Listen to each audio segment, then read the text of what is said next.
Buenos días. Hoy en Investigación tenemos con nosotros al padre Elias Salui, que vive en Damasco.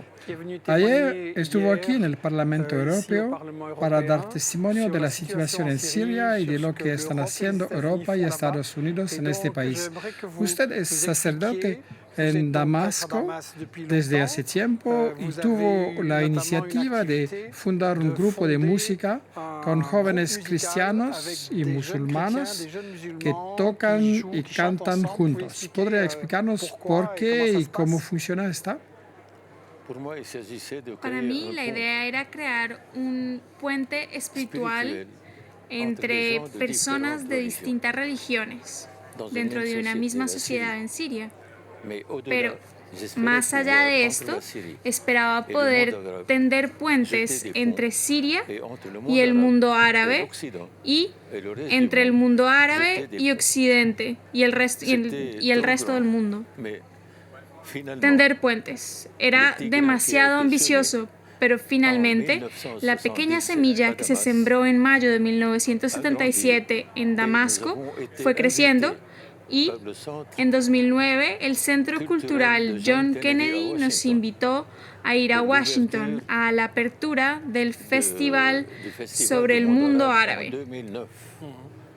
Hace un año también nos invitaron a ir a Francia y a Australia. Finalmente, más o menos hemos logrado tender puentes. ¿Y siguieron tocando durante la guerra? Sí, claro. ¿Hubo víctimas? Hemos perdido a 5 de nuestros vocalistas, 2 niñas, una chica joven y 2 niños. Pero los jóvenes continuaron viniendo a ejercitar sus voces. Un mensaje de amor y de confianza. Y tiene mérito porque nuestra iglesia se encuentra tan solo a 1 kilómetro del punto más caliente de Siria. Los jóvenes venían. Los jóvenes siguieron viniendo. Esta guerra ha provocado 400.000 muertos, cientos de miles de discapacitados, decenas de miles de desaparecidos. ¿Por qué? ¿Qué balance? Es demasiado serio explicar el por qué, pero voy a hacerlo.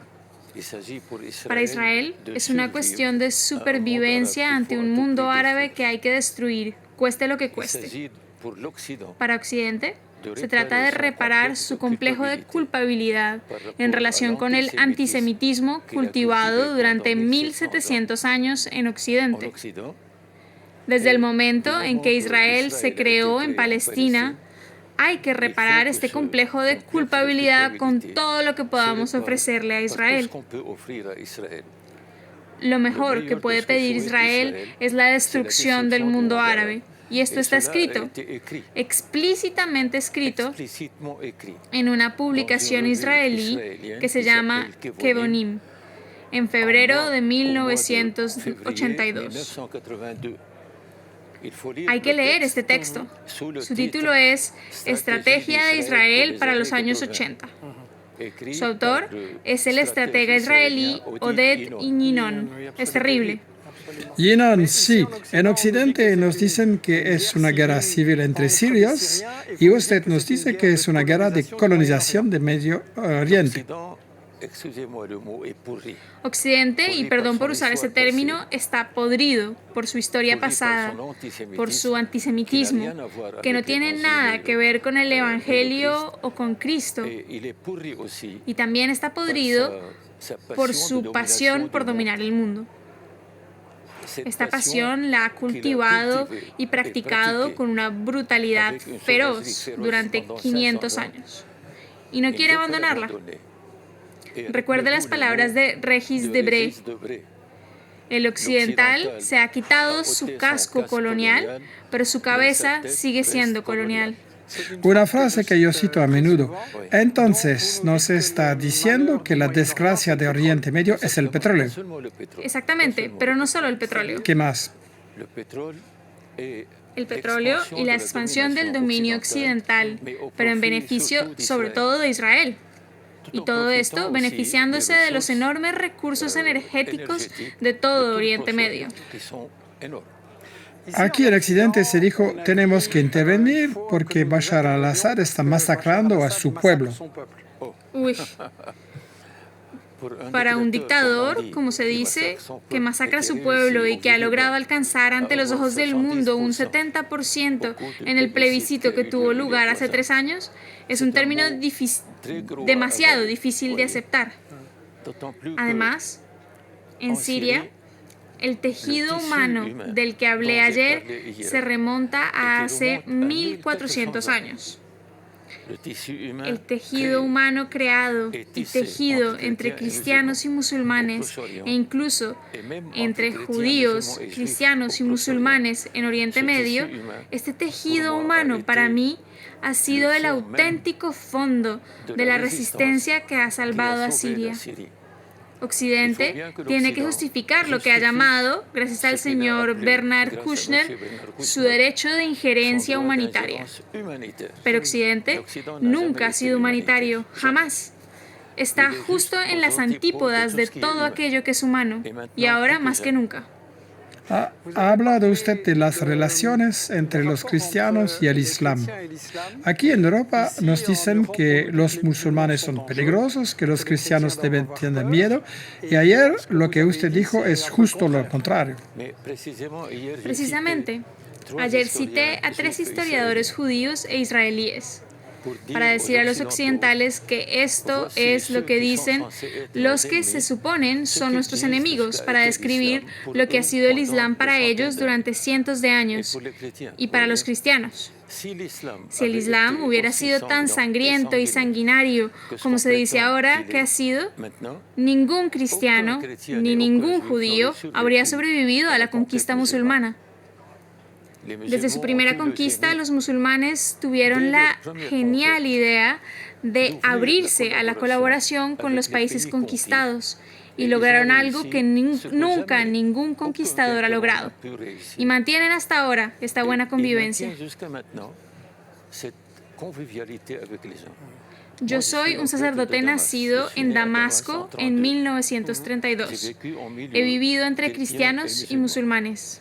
Crecí en este entorno y le aseguro que mi vida de sacerdote cosechó una alegría inmensa en compañía de musulmanes, de su amistad, de su apoyo. Se lo aseguro, no son solo palabras. He escrito un libro en árabe en el que hablo de todo esto. Espero que se pueda traducir al francés y también al inglés para que la gente entienda qué es el Islam en el fondo. El Islam es una religión que los musulmanes practican con mucho respeto, pero cuando ven ante ellos un hombre que les respeta, yo diría que ellos incluso lo superan en respeto y en amor y en servicio. Aquí en Europa tenemos también sociedades con muchos cristianos y musulmanes, y en general las cosas van bien. Pero también vemos un fuerte aumento de la islamofobia y un sentimiento que hay que tener miedo de los musulmanes, son terroristas. Y ahora usted nos dice que en el fondo Europa debería más bien tomar lecciones de países como Siria. Señor Colón, ayer dije que el Islam de Occidente no tiene nada que ver con el Islam. Los occidentales han tenido, desgraciadamente, la gran idea de crear en el interior de sus sociedades una sociedad musulmana encerrada en sí misma. No le han dado la posibilidad de integrarse, de vivir con ustedes como una parte plenamente integrada. Les han dejado hacer los trabajos que sus conciudadanos repugnaban. Y con el tiempo, esta sociedad musulmana encerrada en sí misma, sobrecargada por el complejo de inferioridad, se convierte en una bomba de relojería. Occidente ha creado, como dije ayer, lo que ellos llaman el terrorismo musulmán, una fabricación estrictamente occidental que el Islam no ha conocido. Es una fabricación que amenaza con influir en la sociedad occidental y que de hecho ya influye en ella. Dice usted entonces que eso no es la yihad. No es una yihad fabricada por Occidente para supuestamente controlar Oriente Medio y reducirlo a un estado de tribus que se matan entre sí, sin más, sin que haya ningún acuerdo.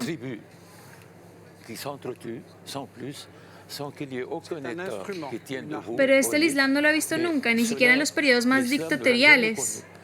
Bajo el régimen turco, por ejemplo. Durante las invasiones hemos visto cambios terribles en Oriente Medio.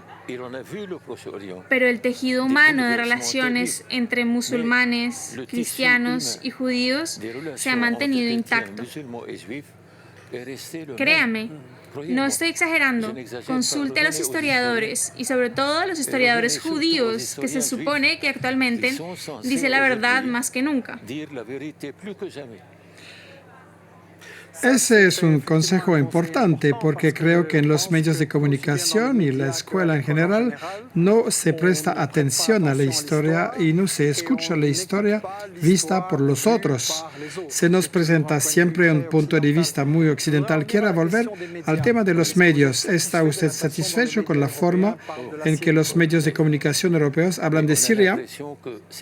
Tenemos la impresión de que Occidente, que de hecho ha propagado la noción de libertad a partir de la Revolución Francesa, hay que reconocerlo, ha perdido ahora toda noción de libertad.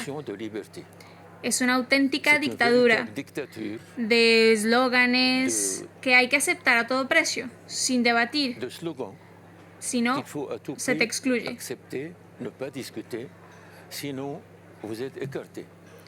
Usted mismo sabe de qué estoy hablando. Sí, algo de experiencia tenemos.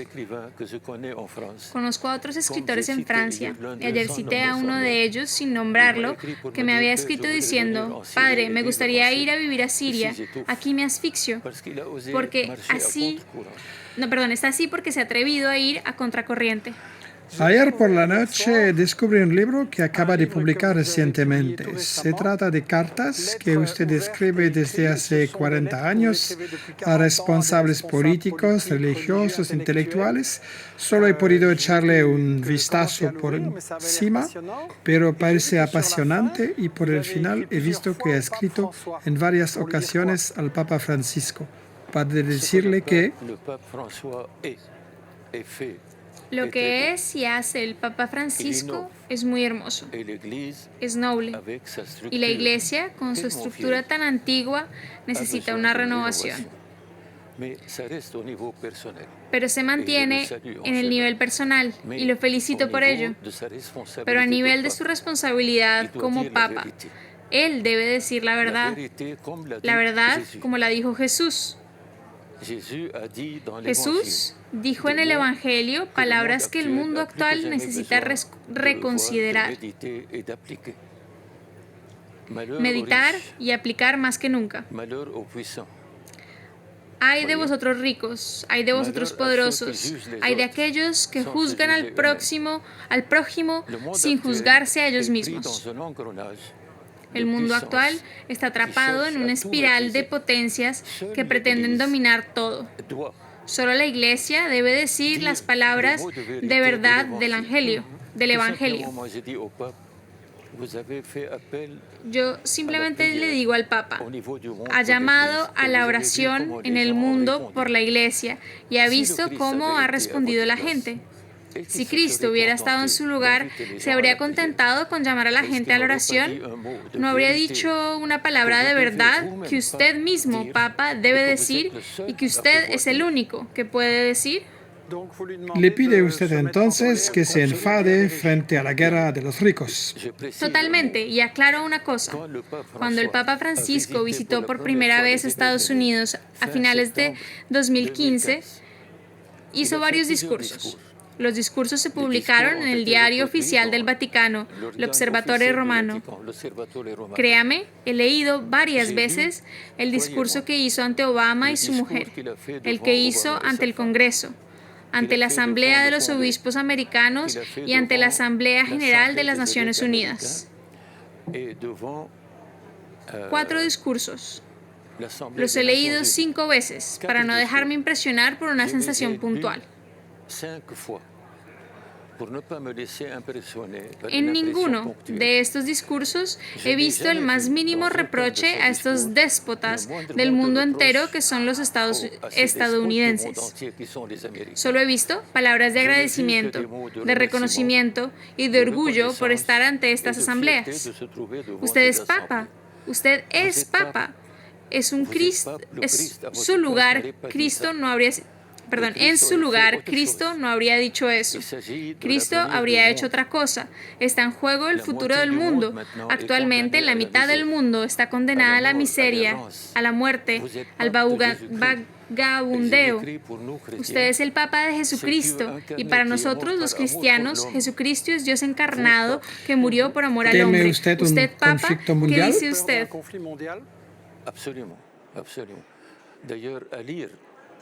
Ciertamente, también al leer a Manilo Dinucci, usted debe conocerlo. Sí, un buen colega periodista italiano. Lo que él escribe sobre la evolución de la OTAN bajo el control de Estados Unidos me hace temer que un día, de repente, ocurra una explosión que destruirá todo el mundo.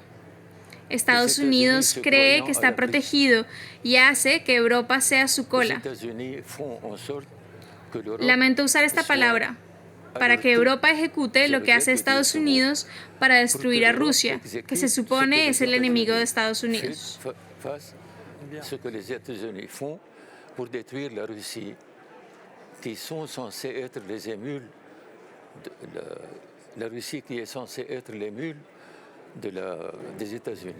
Y en el conflicto sirio hemos visto cómo Rusia ha tomado posición frente a Estados Unidos y cómo la posición de Rusia ha logrado reequilibrar el mundo, de tal forma que Estados Unidos en el futuro no haga como dice Amin Maalouf en su libro El desajuste del mundo. Estados Unidos se comporta con respecto al mundo como un hipopótamo que camina por un campo de tulipanes. Imagínese.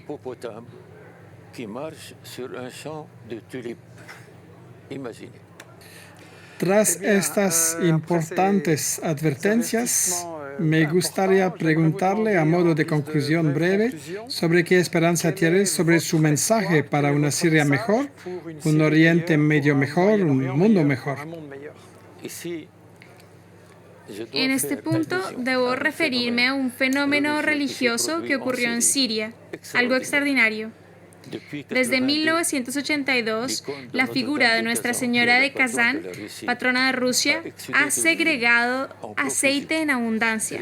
Cristianos, musulmanes y judíos iban a rezar y siguen yendo actualmente ante esta figura.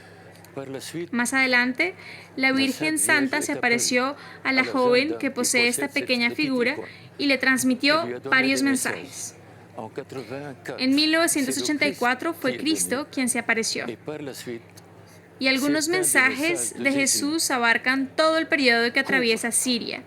Si bien la mayoría de esos mensajes se transmitieron antes de la crisis siria. Uno de los más importantes se transmitió el Sábado Santo en 2004, en presencia de teólogos llegados del mundo entero, de médicos del mundo entero, créame, y de periodistas de televisión de todos lados.